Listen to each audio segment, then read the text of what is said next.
connaissent facilement.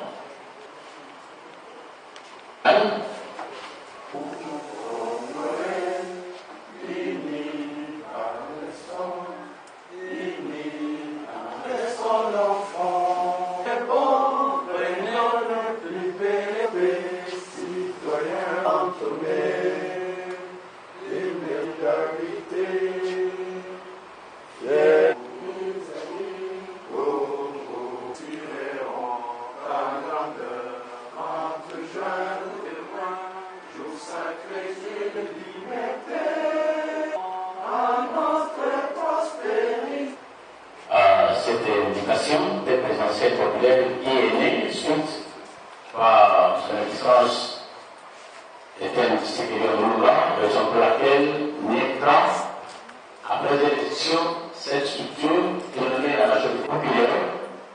Ainsi, sans monopoliser la parole, nous procéderons par la première lecture à monsieur le président de la République. Normalement, le président des États-Unis d'Amérique, c'est maître qui va nous aider à faire cette lecture de la lettre de Bamassi. Par la déclaration qui sera lue par Mme Pascaline Toura, et ainsi de suite pour vous présenter la structure telle qu'elle avait été habillée et voulue par ceux qui ont à penser à réaliser ce projet qui est d'une importance capitale. Je vous remercie. Adressé au président Barack Hussein Obama, président des États-Unis d'Amérique, CEO ambassade des États-Unis d'Amérique à Kinshasa, RDC. Monsieur le Président, je m'adresse à vous au nom de la liberté d'expression et des libertés civiles et politiques en tant que valeur universelle bafouée en République démocratique du Congo. À cet effet, je tiens à soumettre à votre attention les cas de prisonniers politiques qui croupissent en ce moment dans les mouroirs qui sont les prisons congolaises à cause de leurs opinions politiques. Je souhaite exprimer ma profonde préoccupation concernant la volonté du gouvernement Kabila de modifier l'actuelle constitution afin de prolonger le nombre de mandats du président sortant. Dans cette optique, je vous demande de prendre des mesures immédiates conformément à votre dernier message au Congrès des États-Unis concernant le Congo-Kinshasa afin de protéger la paix ainsi que le droit à l'alternance politique en tant que pilier d'une vraie démocratie gouvernante et non gouvernée en République démocratique du Congo. Les dernières élections présidentielles et législatives qui ont eu lieu au Congo-Kinshasa en novembre 2011 ont été caractérisées par la fraude et le manque de crédibilité des résultats publiés par une commission électorale dépendante au point qu'il est légitime de se poser la question suivante sur la capacité juridique de la majorité issue de cette fraude massive. L'actuel régime politique au pouvoir en RDC peut-il revendiquer la légalité, la légitimité ainsi que l'opportunité de modifier l'actuelle constitution? J'estime que l'actuelle majorité conjoncturelle manque de la légalité, de la légitimité et même de l'opportunité de modifier la loi fondamentale pour se pérenniser au pouvoir. Il est nécessaire qu'il se tienne un vrai débat national sur les limites d'un pouvoir issu d'élections contestables et contestées, ainsi que sur la nécessité de respecter les droits fondamentaux des citoyens congolais qui continuent à être piétinés, un débat que votre administration pourrait soutenir dans le respect de la résolution 2098 phare 2013 du CNSNI afin de promouvoir la paix et la démocratie en RDC, des valeurs qui préoccupent votre administration, comme témoigne votre dernier message au Congrès concernant la République démocratique du Congo et les ordonnances y afférentes. Il serait impossible de parler de démocratie et droits de l'homme au Congo-Kinshasa sans évoquer la question des détenus politiques, une catégorie de citoyens congolais dont je fais partie à cause de ma revendication de la vérité des urnes en RDC.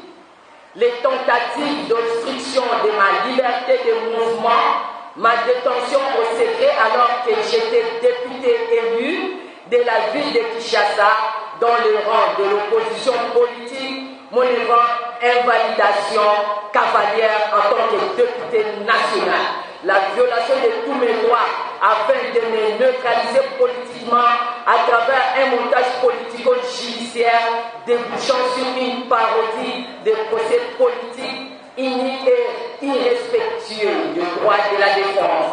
Tout cela a abouti à une condamnation scélérate qui constitue une violation des obligations auxquelles la RDC est soumise au titre du droit international. À cela s'ajoutent les tortures physiques et morales dont je suis quotidiennement soumis et la volonté de me tortionner, me déplacer avec ma famille dans une situation de mort civile. Les fausses accusations portées contre ma personne et mon incarcération ne sont pas malheureusement pas des cas isolés. Sous le gouvernement Kabila, un nombre sans précédent de poursuites ont été engagées contre les opposants politiques, les défenseurs des droits de l'homme et des enquêtes à caractère intrusif des services de sécurité sont systématiquement lancées en vue d'identifier les sources et traquer les journalistes qui révèlent des obsessionnels du gouvernement Kabila à réprimer l'opposition politique et son aversion pour toute manifestation publique promise par celle-ci et antidémocratique et ne peut plus durer à l'ère actuelle au moment où l'Afrique a besoin de la normalisation du Congo-Kinshasa après des décennies de guerre et violations massives des droits de l'homme pour qu'un Congo nouveau puisse émerger en Afrique centrale, un Congo que nous voulons respectueux des libertés individuelles et collectives et capable de profiter de ses immenses potentialités économiques. Au contraire, un Congo qui demeurerait malade économiquement, politiquement et diplomatiquement risquerait de plomber les langues pas seulement de la région de l'Afrique centrale, mais aussi de l'Afrique toute entière. J'estime que les mesures répressives des libertés individuelles ainsi que la volonté de continuer à détenir des opposants à cause de leurs opinions politiques constituent des stratégies politiques dangereuses pour les équilibres instables de la région du Grand Lac et une violation directe de l'engagement souscrit à Addis Abeba à l'occasion de la signature de l'accord cadre Addis Abeba de promouvoir le processus de démocratisation et la réconciliation en RDC. Vous n'êtes pas sans savoir que les réformes nécessaires et urgentes de la justice, de l'armée et des services de sécurité sont volontairement oubliés par les régimes en place à Kinshasa qui persiste dans son inertie décadente dans le but d'occulter ses actes répréhensibles, la mauvaise gouvernance, la corruption généralisée, les abus de droits de l'homme. De même, tous ceux qui dénoncent l'indifférence de leur actuel régime vers les problèmes réels des citoyens congolais, leur pauvreté extrême et généralisée, leur manque d'information devient ipso facto des hommes et des femmes à abattre. Je juge extrêmement préoccupant que l'actuel gouvernement congolais continue d'évoquer des urgences sécuritaires pour justifier immolés sur l'autel d'une prétendue stabilité répressive, comme a été le cas le 30 décembre 2013 et le 22 juillet 2014 à Kinshasa.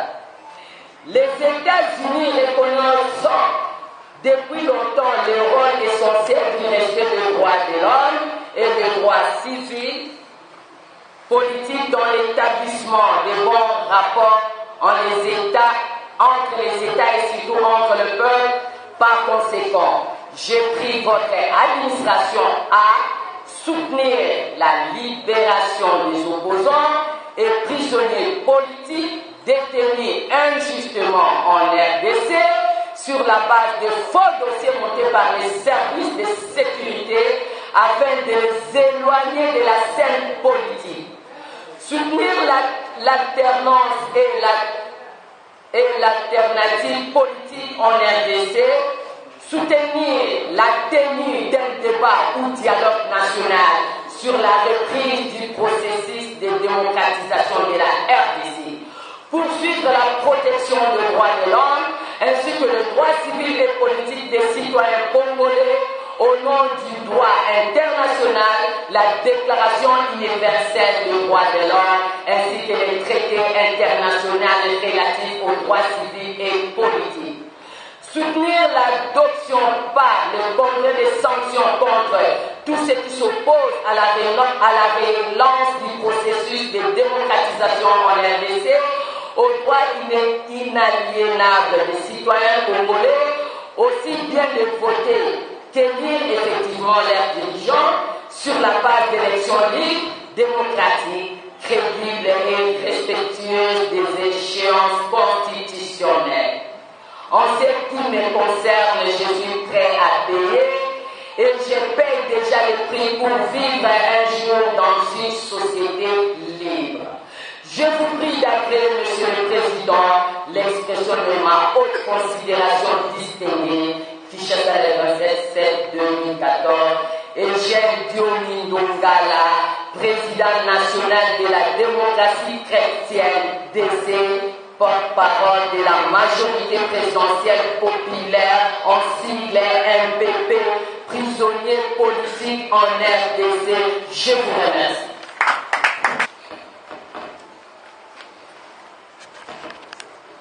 Na niveau présidentiel, puis na niveau ya députation nationale, pour que les députés puis nous sommes que pour la salle wala ba député na bazali ba nommé ngai moko na za victime na koloba pe na cause na za na ba PV na raison la ki sa da kende ki na cour suprême te pona ebeke eza cour suprême ya pouvoir mais na za victime ya hold-up électoral na niveau à parlement ngai ya monsieur Tshisekedi aza victime ya hold-up na niveau présidentiel donc to kobuka lokuta te na za na ba PV na yamba ba journaliste de Eliezer yamba na mopiku ya ba PV ba député belé lokwa ba joli kenda baza na kata salle wana ba voter ba mo baleki on kutuka na bavona lukunga ba député belé on na somona o lukunga ba congolais ya lukunga ba yibango bongo bolo ba kitoko kosela bango makamba tokolo ba bosolo ba député on na tangi on na tangi ba député belé ya lukunga leki njoli na tanga ka bango na ba émission ba yala ba PV na bona la kisa ponga na za ba PV na tilelo ba ya ba na ba loba ndenge nini ba koyeko vanda na siège assemblée nationale ba ba za ba député ba député nommé ba leki na ba semeki na ba bokilo boyi bango te na utanga ba kongo te na suki kaka wana ba leki na ba semeki ba bokilo ba kamusi to yebi yango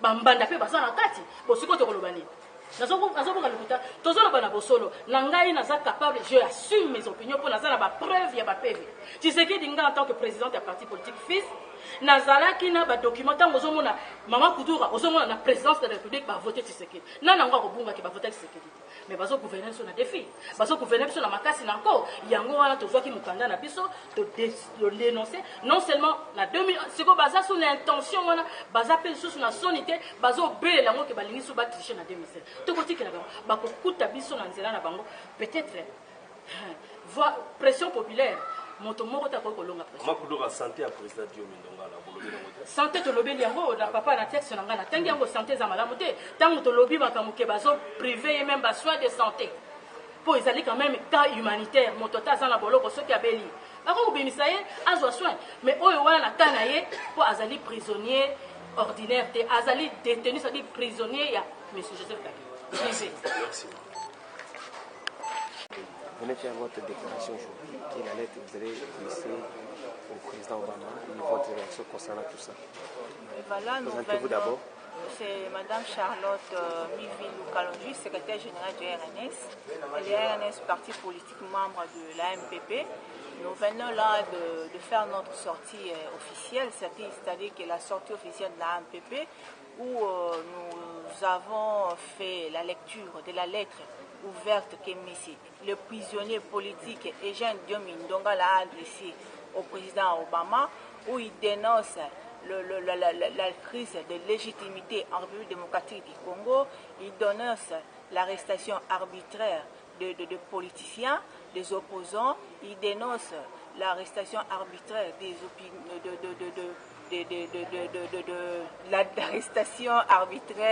des défenseurs des droits de l'homme.